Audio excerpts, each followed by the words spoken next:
ಹೇ all, ನೀವ್ ಯಾರಾದ್ರೂ ನಿಮ್ಮ ನೆಕ್ಸ್ಟ್ ಸ್ಟೇಕೇಶನ್ ಎಲ್ಲಿಗೆ ಅಂತ ಪ್ಲಾನ್ ಮಾಡ್ತಾ ಇದ್ದೀರಾ? ಹಾಗಾದ್ರೆ ನೀವ್ ಈ ಪ್ಲೇಸ್ ನ ಒಂದ್ಸತಿ ವಿಸಿಟ್ ಮಾಡ್ಲೇಬೇಕು. ಇನ್ನ ಈ ಪ್ಲೇಸ್ ನ ವಿಸಿಟ್ ಮಾಡ್ಬೇಕು ಅಂದ್ರೆ ನೀವು ಕುಂದಾಪುರಕ್ಕೆ ಬರ್ಲೇಬೇಕು. ಬೆಂಗಳೂರಿಂದ ಸುಮಾರು 400 ಕಿಲೋಮೀಟರ್ ಅಂತಂದ್ರೂ 8 ಅವರ್ ಜರ್ನಿ ಮಾಡ್ಬೇಕಾಗತ್ತೆ.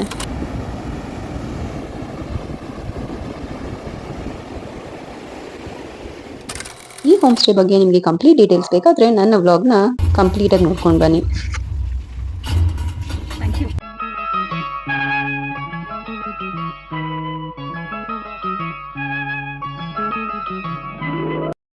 ಬೆಳಿಗ್ಗೆ ಬೇಗನೆ ಎದ್ದು ಮನೆ ಕೆಲಸ ಎಲ್ಲ ಮುಗಿಸಿ ದೇವ್ರ ಪೂಜೆನೂ ಮುಗಿಸಿ ನಾವು ಮನೆಯಿಂದ ಹೊರಟಿದ್ದು ಕುಂದಾಪುರಕ್ಕೆ.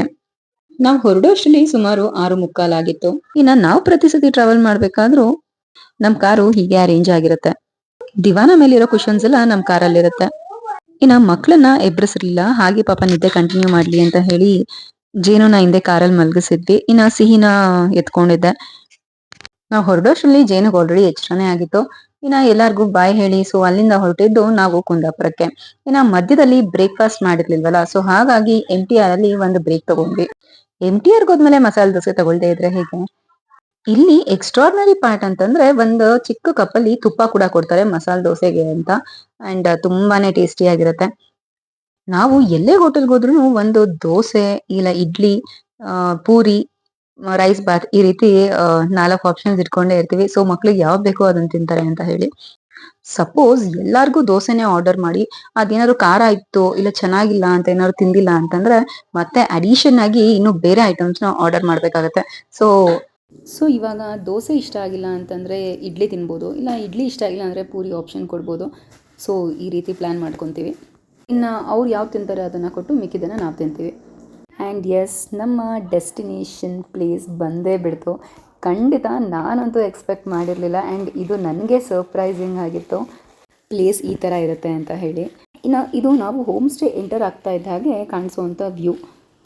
ಕಾರ್ ಪಾರ್ಕಿಂಗಿಗೆಲ್ಲ ತುಂಬ ಸ್ಪೇಷಿಯಸ್ ಆಗಿ ಜಾಗ ಇದೆ. ಆ್ಯಂಡ್ ರೂಮ್ ಮುಂದೆನೇ ಕಾರ್ ಪಾರ್ಕಿಂಗ್ ಫೆಸಿಲಿಟಿನೂ ಇದೆ. ಸೊ ಸ್ಟೆಪ್ಸ್ ಹತ್ಕೊಂಡು ಹೋದರೆ ಇಲ್ಲಿ ಒಂದು 4 ಸೀಟಿಂಗ್ ಅರೇಂಜ್ಮೆಂಟ್ಸ್ ಮಾಡಿದ್ದಾರೆ. ಇನ್ನು ಇಲ್ಲಿ 3 ರೂಮ್ಸ್ ಇದೆ. ಎಲ್ಲಾನು ಸೇಮ್ ಟು ಸೇಮ್ ಒಂದೇ ರೀತಿಯಲ್ಲೇ ಇದೆ. ಆ್ಯಂಡ್ ನಮಗೆ ಸಿಕ್ಕಿದ್ದು ಈ ರೂಮು. ಬನ್ನಿ ಒಳಗಡೆ ಹೇಗಿದೆ ಅಂತ ತೋರಿಸ್ತೀನಿ. ಆ್ಯಂಡ್ ಎಸ್, ತುಂಬಾನೇ ಕ್ಲೀನ್ ಆ್ಯಂಡ್ ಹೈಜೀನಿಕ್ ಆಗಿದೆ. ಮೇನ್ ಅದನ್ನೇ ಅಲ್ವಾ ಎಲ್ಲರೂ ಇಷ್ಟಪಡೋದು. ರೂಮ್ ಎಂಟರ್ ಆಗ್ತಾ ಇದ್ದ ಹಾಗೆ ಮುಂದೆ ಡ್ರೆಸ್ಸಿಂಗ್ ಟೇಬಲ್ ಇದೆ.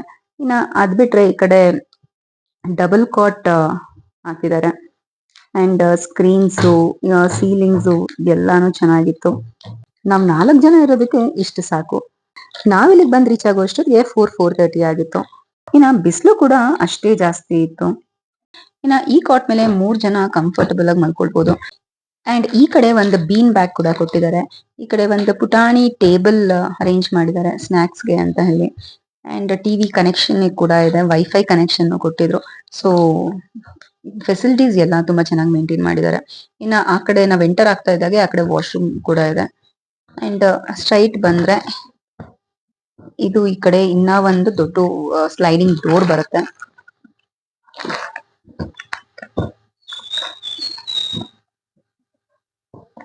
And yes, the main part of the show ಇಲ್ಲೇ ಇರೋದು.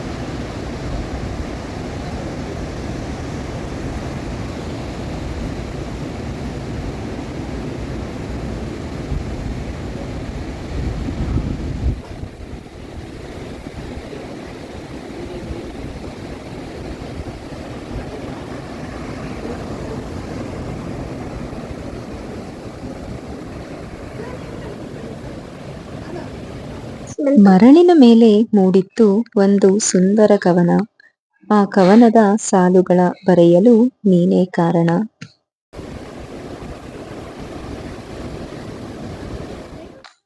ಇದು ವ್ಯೂ ನೋಡ್ತಾ ಇದ್ದ ಹಾಗೆ ಎಷ್ಟು ಖುಷಿ ಆಗುತ್ತೆ ಅಂತಂದ್ರೆ ಆ ಒಂಥರ ಆ ಅಲೆಗಳು ಬರೋದು, ಆ ನೀರಿನ ಶಬ್ದ ಕೇಳ್ತಾ ಇದ್ರೇನೆ ಕಿವಿಗೆ ಒಂಥರ ಸಂತೋಷ ಅಂತ ಅನ್ಸುತ್ತೆ. ಬರೀ ಕಿವಿಗ್ ಮಾತ್ರ ಅಲ್ಲ, ಕಣ್ಣಿಗೆ ಮನಸ್ಸಿಗೆ ಎರಡಕ್ಕೂ ಖುಷಿ ಆಗತ್ತೆ.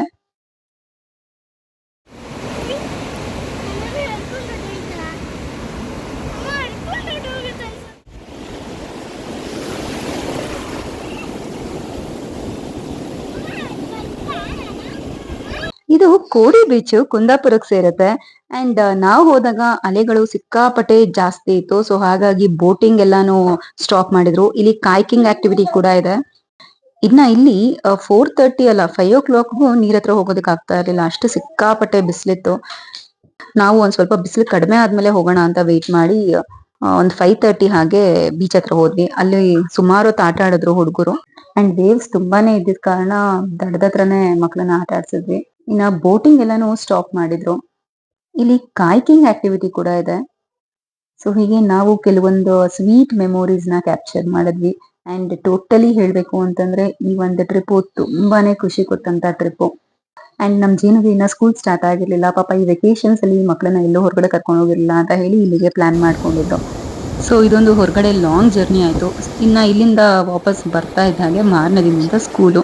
ಇನ್ನು ನಾವು ಹೋದಾಗ ಅಂತ ಜನ ಏನಿರ್ಲಿಲ್ಲ, ಒಂದ್ ಸ್ವಲ್ಪ ಅಲ್ಲಿ ಇಲ್ಲಿ ಇದ್ರು. ಇನ್ನ ಅದಾದ್ಮೇಲೆ ಹೋಗ್ತಾ ಹೋಗ್ತಾ ಸ್ವಲ್ಪ ಜನಗಳಾದ್ರು. ಅಂಡ್ ಇಲ್ಲಿ ಸಿಕ್ಕಾಪಟ್ಟೆ ವೇವ್ಸ್ ಇದೆಯಲ್ಲ, ಸೊ ಹಾಗಾಗಿ ನೀರಲ್ಲಿ ಆಡೋದಕ್ಕೂ ಪರ್ಮಿಷನ್ ಕೊಡೋದಿಲ್ವಂತೆ. ಮೋಸ್ಟ್ಲಿ ಇದು ಸೀಸನ್ ಅಲ್ಲ ಇಲ್ಲಿಗೆ ಬೀಚ್ ಸೈಡ್ ಬರೋದಕ್ಕೆ, ಹಾಗಾಗಿ ಬಂದಿಲ್ಲ ಅನ್ಕೊಳ್ತೀನಿ. ಅಂಡ್ ನಾವು ತುಂಬಾ ಒಳಕ್ಕೆ ಏನ್ ಹೋಗಿರ್ಲಿಲ್ಲ, ಜಸ್ಟ್ ಇಲ್ಲೇ ಬಾರ್ಡರ್ ಅಲ್ಲೇ ದಡದಲ್ಲೇ ಆಟ ಆಡಿಸಿದೆ ಮಕ್ಳನ್ನ. ನಾವು ಸನ್ಸೆಟ್ ಕಾಯ್ತಾ ಇದ್ವಿ. ಸನ್ಸೆಟ್ ಆಗ್ತಾ ಇದ್ದ ಹಾಗೆ ರೂಮ್ಗೆ ಹೋಗೋಣ ಅಂತ ಹೇಳಿ. ಈ ಬೀಚ್ ಹತ್ರ ಸನ್ಸೆಟ್ ನೋಡೋದೇ ಒಂಥರ ಖುಷಿ. ಇನ್ನ ಇಲ್ಲಿ ಬಲೆ ಹಾಕಿದ್ರಂತೆ ಫಿಶರ್ಮನ್ಸು. ಸುಮಾರು ಮೀನ್ಗಳು ಕೂಡ ಸಿಕ್ಕಿತ್ತು ಅವ್ರಿಗೆ. ಈ ಸಮುದ್ರ ಎಷ್ಟು ಪ್ರಶಾಂತವಾಗಿ ಎಷ್ಟು ಖುಷಿ ಕೊಡುತ್ತೋ, ಬಟ್ ಅಷ್ಟೇ ಡೇಂಜರಸ್ ಕೂಡ. ಇನ್ನ ನಮ್ ರೂಮ್ ಪಕ್ಕದಲ್ಲಿ ಕಪಲ್ಸ್ ಕೂಡ ಇದ್ರು. ಸೊ ಅವರು ನಮ್ ಜೊತೆ ಆಡ್ ಆದ್ರು. ಸೊ ಟೋಟಲಿ ಫನ್ ಅಂತಾನೆ ಹೇಳ್ಬೋದು. ಇದ್ದೀರಂತ ಬರ್ತಾ ಇಲ್ಲ ನೀವು, ವೆಯ್ಟ್ ಮಾಡಿ. ಬಂತು ಬಂತು ಬಂತು ಬಂತು. Very good.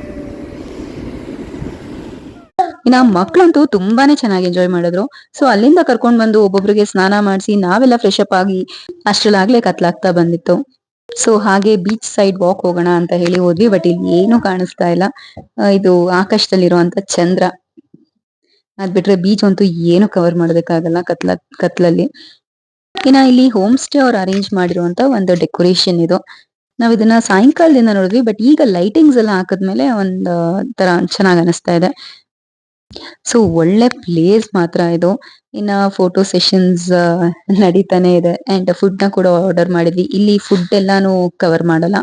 ಫುಡ್ ನ ನಾವು ಆರ್ಡರ್ ಮಾಡ್ಕೊಳ್ಬೇಕು, ಇಲ್ಲ ಹೊರಗಡೆ ರೆಸ್ಟೋರೆಂಟ್ ಹೋಗಿ ಬರ್ಬೇಕು. ಇನ್ನ ಬೀಚ್ ಮುಂದೆ ಕುತ್ಕೊಂಡು ತಿನ್ನೋಣ ಅಂತ ಹೇಳಿ ಸೊ ನಾವ್ ಇಲ್ಲಿಗೆ ಆರ್ಡರ್ ಮಾಡ್ಕೊಂಡಿದ್ವಿ. ಫಿಶು, ನೀರ್ dosa, chicken lollipop, chicken sukka and mutton biryani, ಈ ರೀತಿ ಸುಮಾರು ಡಿಶಸ್ ಇತ್ತು. ಇನ್ನ ಇವ್ರಿಬ್ರಿಗೆ ಇಲ್ಲಿ 11 ಗಂಟೆ ಆದ್ರೂ ನಿದ್ದೆ ಬಂದಿಲ್ಲ. ಸೊ ಅವ್ರಿಬ್ರನ್ನ ಒಳಗಡೆ ಬಿಟ್ಟು ನಾವು ಆಚೆಗಡೆ ಊಟ ಎಲ್ಲ ಮುಗಿಸ್ಕೊಂಡ್ವಿ. ಇನ್ನ ನಾವು ಮಲಗೋಷ್ಟರಲ್ಲಿ ಆಲ್ಮೋಸ್ಟ್ 11:30ನೇ ಆಗಿತ್ತು. And again the next day morning, ಬೆಳಿಗ್ಗೆ ಹೇಗಿರುತ್ತೆ ನೋಡೋಣ ಅಂತ ಬೇಗನೆ ಎದ್ದಿದ್ದೆ. ಅಂಡ್ ಅಫ್ಕೋರ್ಸ್ ಸಮುದ್ರ ಪ್ರಶಾಂತವಾಗಿತ್ತು. ರಾತ್ರಿ ಹಿಂದಿನ ದಿನ ಇದ್ದಷ್ಟು ಅಲೆಗಳಿರ್ಲಿಲ್ಲ. ತುಂಬಾನೇ ಸಮಾಧಾನವಾಗಿತ್ತು, ಬಟ್ ಅಷ್ಟೇ ಡೇಂಜರಸ್ ಅಂತ ಕೂಡ ಅನ್ನಿಸ್ತಾ ಇತ್ತು. ಇನ್ನು ಯಾರಾದ್ರೂ ಬರ್ತ್ಡೇ ಸೆಲೆಬ್ರೇಟ್ ಮಾಡೋರ್ಗೆ, ಇಲ್ಲ ಆನಿವರ್ಸರಿ ಸೆಲೆಬ್ರೇಟ್ ಮಾಡೋರ್ಗೆ, ಸರ್ಪ್ರೈಸ್ ಪಾರ್ಟೀಸ್ ಕೊಡೋರ್ಗೆ ಈ ಜಾಗ ಒಂಥರ ಪರ್ಫೆಕ್ಟ್ ಆಗೇ ಇದೆ. ಯಾಕೆ ಅಂತಂದ್ರೆ ಡೆಕೋರೇಷನ್ಗೂ ನಾವ್ ಇಲ್ಲೇನು ಖರ್ಚು ಮಾಡ್ಬೇಕಾಗಿಲ್ಲ. ಅವ್ರದ್ದೇ ಹಾರ್ಟ್ ಶೇಪ್ ಲೈಟಿಂಗ್ ಅರೇಂಜ್ಮೆಂಟ್ಸ್ ಇದೆ. ಅಲ್ಲಿ ಸಿಂಪಲ್ ಆಗಿ ಬಲೂನ್ಸ್ ನ ಕಟ್ಟಿ ಮುಂದೆ ಒಂದು ಕೇಕ್ ಇಟ್ಟು ಕಟ್ ಮಾಡ್ಸಿದ್ರು ಆಗತ್ತೆ. And of course nature at its best. Beach ಇದೆ, ಇದಕ್ಕಿಂತ ಪಾರ್ಟೀಸ್ಗೆ ಒಳ್ಳೆ ಪ್ಲೇಸ್ ಬೇಕಾಗಿಲ್ಲ ಅಂತ ನನ್ಗನ್ನಿಸ್ತು. And early morning beach walk ಮುಗಿಸ್ಕೊಂಡ್ ಬಂದ್ವಿ. ಬಟ್ ಇವ್ರಿಬ್ರಿಗೆ ಇನ್ನ ಎಚ್ಚರ ಆಗಿಲ್ಲ. ಅಂಡ್ ಎಚ್ಚರ ಆದ್ಮೇಲೆ ಖಂಡಿತ ರೂಮಲ್ಲಂತೂ ಇರಲ್ಲ. ಆಬ್ವಿಯಸ್ಲಿ ಬೀಚ್ ಮುಂದೆ ಇದ್ದೇ ಇರ್ತಾರೆ.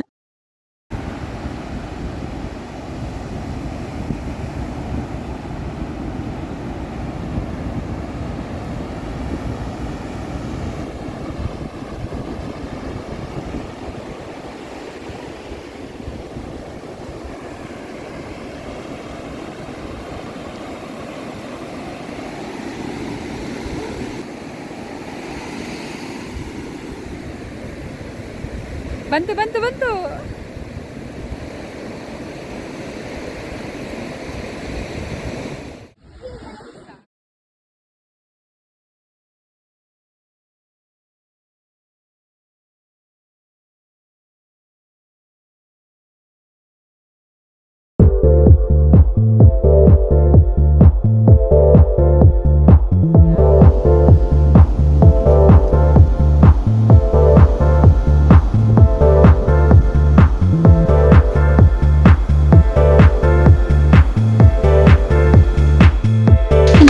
ಮಧ್ಯಾಹ್ನ 12 ಗಂಟೆಯಿಂದ ನಾಳೆ 11 ಗಂಟೆಗೆ ಚೆಕ್ಔಟ್ ಇತ್ತು.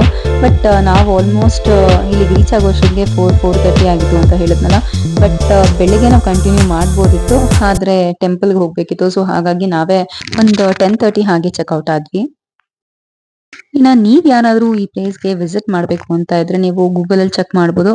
ಇಲ್ಲ ಸ್ಟಾರ್ಟಿಂಗ್ ಅಲ್ಲಿ ನಾನು ಇಲ್ಲಿ ಕಾಂಟ್ಯಾಕ್ಟ್ ನಂಬರ್ ಹಾಕಿದ್ದೀನಿ, ಕೋಕೋ ಬೀಚ್ ಹೋಮ್ ಸ್ಟೇ ಅವ್ರದ್ದು ಕಾಂಟ್ಯಾಕ್ಟ್ ನಂಬರ್ ಹಾಕಿದ್ದೀನಿ, ಅವ್ರನ್ನ ಕಾಂಟ್ಯಾಕ್ಟ್ ಮಾಡಿ ಕೂಡ ಬರ್ಬೋದು. ಅಂಡ್ ಬಡ್ಜೆಟ್ ವೈಸ್ ಬಂದ್ರೆ ಬಡ್ಜೆಟ್ ಫ್ರೆಂಡ್ಲಿ ಆಗೇ ಇದೆ. ಏನಂದ್ರೆ ಫುಡ್ ಒಂದು ಇಲ್ಲಿ ಸಿಗಲ್ಲ, ಒಂದು ಆರ್ಡರ್ ಮಾಡ್ಕೊಳ್ಬೇಕು, ಇಲ್ಲ ನಾವೇ ಹೊರಗಡೆ ರೆಸ್ಟೋರೆಂಟ್ಗೆ ಹೋಗಿ ಬರ್ಬೇಕು. ಇನ್ನ ಪ್ಲೇಸ್ ಬಗ್ಗೆ ಅಂತೂ ಮಾತಾಡೋ ಹಾಗೆ ಇಲ್ಲ. ಸುತ್ತಲೂ ಗ್ರೀನರಿ, ಅದ್ರ ಮಧ್ಯದಲ್ಲಿ ಬೀಚ್ ಎದುರುಗಡೆನೆ ರೂಮು.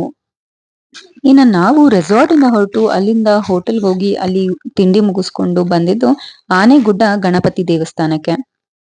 ನಾನ್ ಇಲ್ಲಿಗೆ ಬರ್ತಾ ಇರೋದು ಮೊದಲನೇ ಸರಿ, ಬಟ್ ಈ ದೇವಸ್ಥಾನದ ಬಗ್ಗೆ ತುಂಬಾ ಕೇಳಿದ್ದೆ. ತುಂಬಾನೇ ವಿಶೇಷ ಇರೋ ದೇವಸ್ಥಾನ ಅಂತ. ಇನ್ನ ಇಲ್ಲಿನ ಪ್ರಸಾದ ಅಂತೂ ಎಲ್ಲಾರು ಎರಡೆರಡು ಸತಿ ಈಸ್ಕೊಂಡು ತಿಂತಾ ಇದ್ರು, ಅಷ್ಟೇ ಚೆನ್ನಾಗಿತ್ತು. ಇಲ್ಲಿ ಗಣಪತಿ ದರ್ಶನ ಮಾಡ್ಕೊಂಡು ನಮ್ಮ ಪಯಣ ಸಾಗಿದ್ದು ಕಮಲಶಿಲೆಗೆ ನಾನ್ ಬಂದು 6-7 ವರ್ಷ ಆಗಿತ್ತು ಅನ್ಸುತ್ತೆ.